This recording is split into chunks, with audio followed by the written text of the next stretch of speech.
Құрметті Алматы қаласының тұрғындары, өздеріңіз куә болғандай, бүгін әлеуметтік желілерде Абай даңғылының көшесінде жасалынып жатқан жұмыстарға байланысты материал шықты. Соған байланысты өздеріңізге қысқаша түсініктеме бергенді жөн көріп отырмын. Өздеріңіз байқағандай, біз қазіргі уақытта Абай даңғылы мен Байтұрсын көшесінің қиылысында тұрмыз.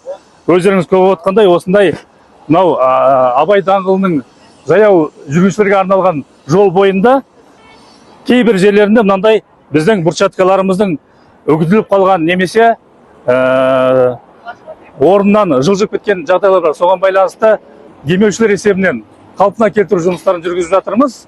Жалпы бұл жұмыстардың жалпы көлемін алатын болсақ 10 квадрат метрден аспайды. Соған да байланысты дұрыс түсінікпен қарауларыңызды сұраймыз. Ең басты мақсат біздің аудан тұрғындарына, қала тұрғындарына қолайлы жағдай жасау. Бұл жерге ешқандай бюджет қаражаты жұмсалған жоқ. Жалпы өздеріңіз куә болғандай, мына Абай даңғылының бойымен күнде көптеген жастар, егде жастағы азаматтар, соның ішінде мүмкіншілігі шектеулі азаматтар да жүреді. Ал сол кісілерге қолайсыздық тудырмау үшін осындай қалпына келтіру жұмыстарын жүргіздік. Дәл қазір біз Абай даңғылының бойында Масанчи көшесі мен Байтұрсын көшесінің қиылысында тұрмыз. Бағана өздеріңізге баяндаған ескі брусчаткаларды қайта қалпына келтіру жұмыстарын көріп жатсыздар.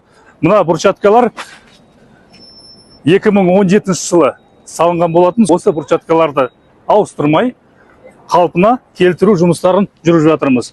Бұған дейінгі қалпын егер байқаған болсаңыздар, бұл жер сай болған, яғни біздің азаматтарға жүріп тұруына өте ыңғайсыздық тудырған. Оған байланысты өтініштер келіп түсті, маңайдағы тұрғындардан өтініштер келіп түсті. Соған байланысты осындай өздеріңіз куә болғандай қалпына келтіру жұмыстарын жүргізіп жатырмыз. Құрметті қала тұрғындары, құрметті отандастар, азаматтар, сіздерден бір өтініш.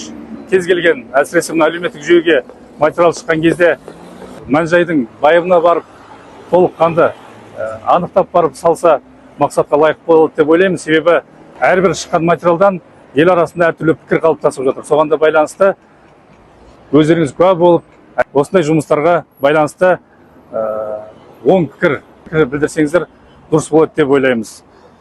Осындай жағдай, бұл енді жұмыстар қазір бір ары барса 2 сағаттың көлемінде қалпына келтіреді. Бұндай жұмыстардың көлемі көп емес. Жалпы салғанда, бағана да айтылып айттық, жалпы алғанда бір 10 квадратты құрауы мүмкін әр жерде. Соған байланысты осындай жұмысқа байланысты өздеріңізге шығып, түсініктеме беруді жөн көріп отырмыз. Біз бағанағы жүріп өткен жерден бір 20-30 метр бермен қарай Масанчи көшесіне жақындадық.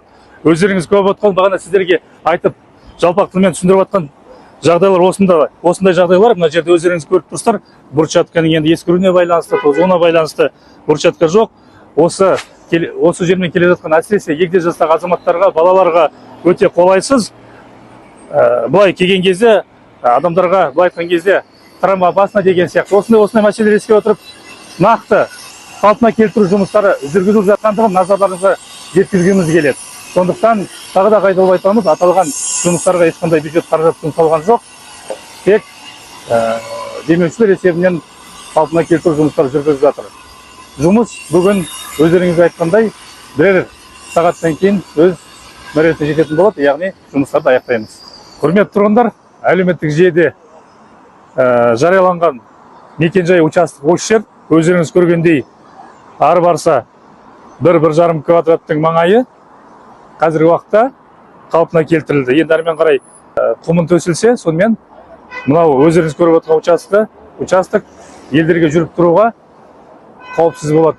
Құрметті қала тұрғындары, сіздерге ауданымызда жасалып жатқан жұмыстарға бей-жай қарамай өздеріңіздің пікірлеріңізді білдіріп жатқандар үшін алғысымызды білдіреміз және уақытша қолайсыздықтар үшін кешірім сұраймыз.